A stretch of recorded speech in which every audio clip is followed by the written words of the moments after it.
என்னடா இவ கொடுக்கவே மாட்டான்னு சொல்ல ஒரு நாள் கோவம் வந்து தலைவர் போய், தலைவரே கோயில் வந்து நான் கட்டினது, ஆனால் அந்த அந்த மேலே இருக்க பூஜைகள் 5 கால பூஜைன்னு நினைக்கிறாங்க, 6 கால பூஜை வந்து நான் நடத்திக்கிட்டு இருந்தேன்.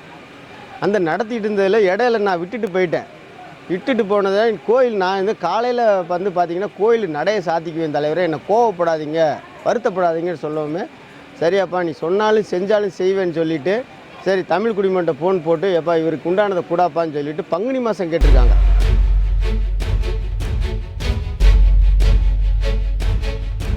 மற்ற யாரும் கிடையாது. எத்தனை கிராமங்கள் சேர்ந்து இந்த மரத்துக்கு சொந்தமானது? உலகத்தில் இருக்கக்கூடிய அனைத்து தேவேந்திர குல வேளாளர்களுக்கும் சொந்தமான பொது மடம் இது.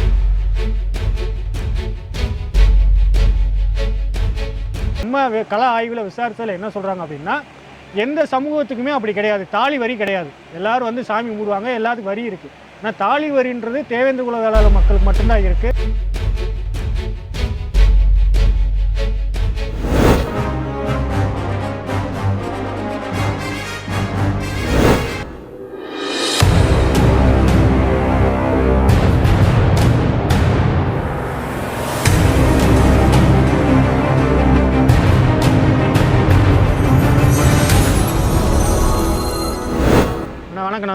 வணக்கம், என்னோட பேர் வந்து ஆர் சரவணன். அகில இந்திய தேவேந்திர குல வேளாளர் மடத்தினுடைய தலைமை ஒருங்கிணைப்பாளராக இருக்கிறேன். இந்த மண்டகப்படியானது தலைவர் பே ஜான் பாண்டியன் தலைமையில் வந்து அது நடைபெறுது. இது வந்து தொன்று தொட்டு செம்பு பட்டயத்தில் வந்து 1528 2வது செம்பு பட்டயம் இது. இதை வந்து பார்த்திங்கன்னா ஏற்கனவே நம்ம முன்னோர்கள் நடத்திட்டு இருந்தாங்க, இடையில வந்து விட்டுருச்சு.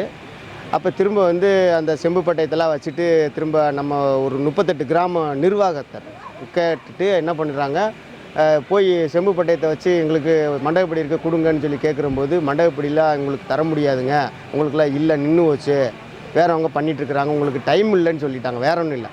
அப்போ வந்து நம்ம அந்த செம்பு பட்டயத்தை எடுத்துகிட்டு போய் தலைவர் ஆட்ட கொடுத்து, ஐயா இந்த மாதிரி அப்போ வந்து கலைஞரோட அந்த ஆட்சி காலத்தில் இருக்குங்க, இந்த மாதிரி மண்டகப்படியை தரமாட்டுறாங்க, எங்களுக்கு ஏதாவது ஒரு நாள் நமக்கு பழனிக்கு வாங்கி கொடுத்தா கொஞ்சம் சிறப்பாக இருக்குமே அப்படின்னு சொல்லிவிட்டு இங்கே இருக்கிற ஊர் குடும்பம் 4 பேர் போய் சென்னையில் போய் தலைவரை பார்க்குறம்போது, சரி வாப்பா சொல்லி போயிடும்போது தலைவர் கலைஞரை பார்த்துட்டு அவர் என்ன சொல்கிறாரு, போனோடனே வாங்க தலைவர் நம்ம ஜேபி ஐயாவை வாங்க மாப்பிள்ளை என்ன வந்திருக்கீங்க, என்ன இந்த மாதிரிங்க நம்ம பட்டயத்தில் உள்ளபடி ஒரு மண்டகப்படி நமக்கு தேவைப்படுது, வர பழனியில் ஏற்கனவே இருந்துகிட்டு விட்டு போச்சு, எங்களுக்கு அதை பண்ணி கொடுங்க அப்படின்னு சொல்லி கேட்குறம்போது, அப்படியா இருப்பா நான் இன்னொரு மினிஸ்டர்கிட்ட தமிழ் குடிமகன் அப்போ மினிஸ்டர், அப்போ வந்து உங்களுக்கு நான் கேட்டு சொல்கிறேன்ப்பா அப்படின்னு சொல்லிட்டு கேட்டு சொல்கிறம்போது டைம் ஆகிட்டே இருந்திருக்கு, ஒரு 10 தடவை 15 தடவை போயிட்டே இருந்திருக்காரு.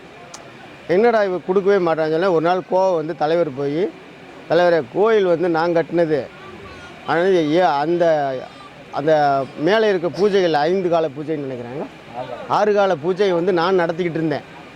அந்த நடத்திக்கிட்டு இருந்ததில் இடையில நான் விட்டுட்டு போனதை கோயில் நான் வந்து காலையில் வந்து பார்த்திங்கன்னா கோயில் நடையை சாத்திக்குவேன் தலைவரே, என்னை கோவப்படாதீங்க வருத்தப்படாதீங்கன்னு சொல்லவுமே, சரியாப்பா நீ சொன்னாலும் செஞ்சாலும் செய்வேன்னு சொல்லிவிட்டு, சரி தமிழ் குடிமன்ட்ட ஃபோன் போட்டு எப்பா இவருக்கு உண்டானதை கூடாப்பான்னு சொல்லிவிட்டு பங்குனி மாதம் கேட்டிருக்காங்க. பங்குனி மாதத்துக்கு வந்து டைம் இல்லை. அப்போ வந்து தை மாதத்தில் வந்து உங்களுக்கு இந்த இது இருக்குன்னா 7ஆம் நாள் கொடுக்குறாங்க, 7ஆம் நாள் இல்லை, அது 7ஆம் நாள் வேணாம் கொடுத்தா எங்களுக்கு மண்டகப்படியாக கொடுங்க. அப்புறம் இங்கே இருக்கிற 2 மண்டகப்படி இருக்குதுங்க, இதில் 2ல் வந்து சாயந்தரம் ஒன்று மதியம் நமக்கு அதை மண்டகப்படி மதியம் நடத்துகிறத நமக்கு வாங்கிக்கிட்டோம், நமக்கு ஒதுக்கி கொடுத்துருக்காங்க.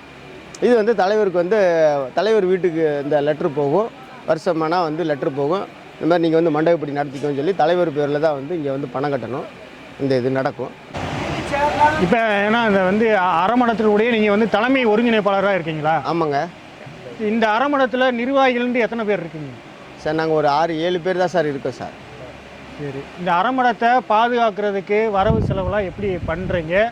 இதை பராமரிப்புக்கு என்ன மாதிரி இதெல்லாம் என்ன ஒரு ஸ்ட்ரக்சர் ஏதாவது? வந்து அறமடத்தில் பழசு என்ன சொல்லியிருக்கிறாங்கன்னா, அந்த அறமடத்தை செம்பு பட்டயத்தில் என்ன சொல்லியிருக்காங்கன்னா, ஒவ்வொரு ஊர் குடும்பனார்கள் மூலமாக ஒவ்வொரு ஊரில் நடக்கக்கூடிய கல்யாணம் நல்லது கெட்டது இதிலெல்லாம் வந்து வாங்கக்கூடிய மடத்து வரியை வாங்கி கொண்டு வந்து மடத்தில் இருக்க எங்கள்கிட்ட கொடுத்தா நாங்கள் அந்த வரியை வச்சு மடத்தை மீட்டுருவாக்கம் பண்ணுவோம், மடத்தில் உண்டான செலவுகளை செய்வோங்க.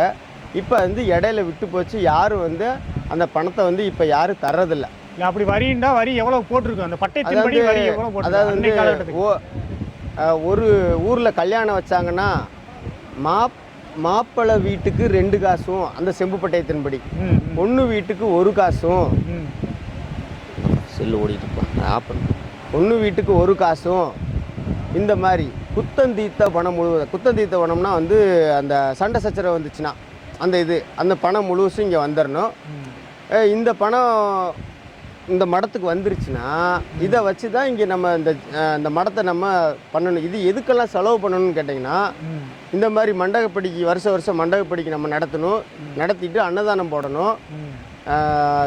விநாயகர் சதுர்த்தி, தைப்பூசம், பங்குனி உத்திரம் ஒவ்வொரு தடவையும் வந்து இங்கே சாமி வரும்போதெல்லாம் நம்ம அபிஷேகம் பண்ணிகிட்டே இருக்கணுங்க. அதுக்கு வந்து வரி தேவைப்படுது. இந்த மாதிரி தான் நம்ம வந்து ஊராக போய் தான் ஊரில் இருக்கிற மற்ற ஊர் குடும்பனார் தான் இதோட ஸ்ட்ரக்சர். மற்ற யாரும் கிடையாது. எத்தனை கிராமங்கள் சேர்ந்து இந்த மரத்துக்கு சொந்தமானது? உலகத்தில் இருக்கக்கூடிய அனைத்து தேவேந்திரகுல வேளாளர்களுக்கும் சொந்தமான பொது மடம் இது. சரி, 38 ஊர் குடும்பனார்கள் நிர்வாகம். இது நிர்வாகம் தான் பார்த்துக்கிற சொல்லியிருக்காங்க. இது வந்து அனைத்து ஊர்களுக்கு சேர்ந்த பொதுவான ஒரு மடம் இது. சரி சரி. இதில் வந்து கிராமத்தில் நிர்வாகம் இங்கே பக்கத்தில் இருக்கவங்களுக்கு கொடுத்துட்டு போயிட்டாங்க. இந்த மாதிரி நீங்கள் நாங்கள் வர்ற பார்த்துக்கோங்கன்னு சொல்லிட்டு. இதுதான் இந்த ஸ்ட்ரக்சருங்க. 38 கிராம ஊர் குடும்பம் நிர்வாகம் மட்டும் பார்த்துக்கலாமுங்க. அந்த வரியில தாலி வரின்னு ஒன்று இருக்காமே, கண்டிப்பா தேவேந்திரருக்கும் அந்த தாலி வரின்னு ஒன்று, அதான் சொல்கிறோம் இல்லையா, அது வந்து ரசீதி பழனியில் வந்து ரசீதி போட்டே கொடுப்பாங்களாம். தாலியும் மஞ்சள் கயிறு இதெல்லாம் வச்சு அவங்க வந்து நம்ம வந்து ரசீது போட்டு வாங்கினோம்னா அது கல்யாணத்துக்கு அவங்க கொடுப்பதாக. யாருக்குமே அது வந்து நம்ம கள ஆய்வில் விசாரித்ததில் என்ன சொல்கிறாங்க அப்படின்னா, எந்த சமூகத்துக்குமே அப்படி கிடையாது. தாலி வரி கிடையாது. எல்லாரும் வந்து சாமி கும்பிடுவாங்க, எல்லாத்துக்கும் வரி இருக்குது. ஆனால் தாலி வரின்றது தேவேந்திர குல வேளாளர் மக்களுக்கு மட்டும்தான் இருக்குது. அவங்க அந்த ரசீது போட்டு பணம் கட்டி கோயில் நிர்வாகம் வந்து நமக்கு அந்த தாலி கொடுப்பாங்க அப்படின்றதாக சொல்கிறாங்க. அது உண்மையா? இல்லை, அது இப்போ அது நடைமுறையில் இருக்காது. எனக்கு தெரிஞ்ச வரைக்கும் அந்த இது தெரிலங்க. சரி. ஆனால் அந்த நம்ம ஊரில் வந்து இந்த வரி போடுறது வந்து அது உண்டு. கல்யாண வீட்டில் வந்து மாப்பிள்ளை வீட்டுக்கு இவ்வளோ வரி, பொண்ணு வீட்டுக்கு குறைஞ்ச வரி, மாப்பிள்ளை வீட்டுக்கு அதிகமான வரி கொடுத்து மடத்துக்கு கொடுக்கணும்னு சொல்லி ஒரு வரலாறு நான் படிச்சிருக்கேங்க. நீங்கள் சொல்கிறது வந்து இப்போ தான் எனக்கு தெரியுது. இனிமேல் வேணால் நான் கேட்டு தெரிஞ்சுக்கிறேங்க. இருக்கா ஒவ்வொரு கிராமம், அதாவது பழனி சுற்று வட்டார பகுதியில் யாருக்காவது திருமணம் நடந்தால் நம்ம போய் கோயிலில் பதிஞ்சு ரசீது வாங்கிட்டு அந்த ரசீதுக்கு பதில் கோயில் நிர்வாகம் நமக்கு தாலியும் மஞ்சக்கயிறு இது கொடுப்பதாக. இல்லை, அந்த மாதிரி எல்லாம் குங்குமம் இது இருந்திருக்கலாம். அந்த வழக்கம் இருந்திருக்கலாம். இந்த மடத்துக்குள்ள நான் வந்து 4 வருஷம் தான் ஆகுது, 5 வருஷம் ஆகுதுங்க. எனக்கு அவ்வளோக்காண்டி தெரியாதுங்க. என்னோட முன்னோர்கள் அவங்களாம் யாராவது இருந்தாங்கன்னா வேணா கேட்டு வைக்கிறாங்க, நான் உங்களுக்கு தகவல் சொல்கிறேன். இப்போ எல்லா அந்த 33 நிர்வாகிகளும் எல்லாம் இப்போ அந்த மடத்துடைய தொடர்பாக தான் இருக்காங்களா? 31 ஊர் குடும்பங்கள்னு சொல்கிறீங்களா? இல்லை, இந்த 38 அந்த 38 ஊர் குடும்பங்களும் இப்போ இந்த மடத்தினுடைய தொடர்புல தான். இப்போ இந்த 27வது மண்டகப்படியில் தான் வந்துட்டு நான் போயிட்டு ஊராக சந்திச்சு அனைத்து கிராமங்களில் ஊர் குடும்பம் நோட்டீஸ் கொடுத்து மண்டகப்படிக்கு வாங்கன்னு சொல்லி அழைச்சிட்டு வந்தாங்க. அழைச்சிட்டு உங்களால் முடிஞ்ச ஊர் வரியை கொடுங்கன்னு சொல்லிட்டு வந்தாங்க. இந்த லாஸ்ட் இதில் இவ்வளோ நாளாக நான் போய் பார்க்கலங்க. நானா இந்த வேலையை வந்து மடத்தை பொறுப்பு பார்த்துட்டு இருக்கனால இந்த வருஷம் நானாக நோட்டீஸ் எடுத்துகிட்டு போயிட்டு அந்த மாவட்ட பொறுப்பாளர்கள் அண்ணன்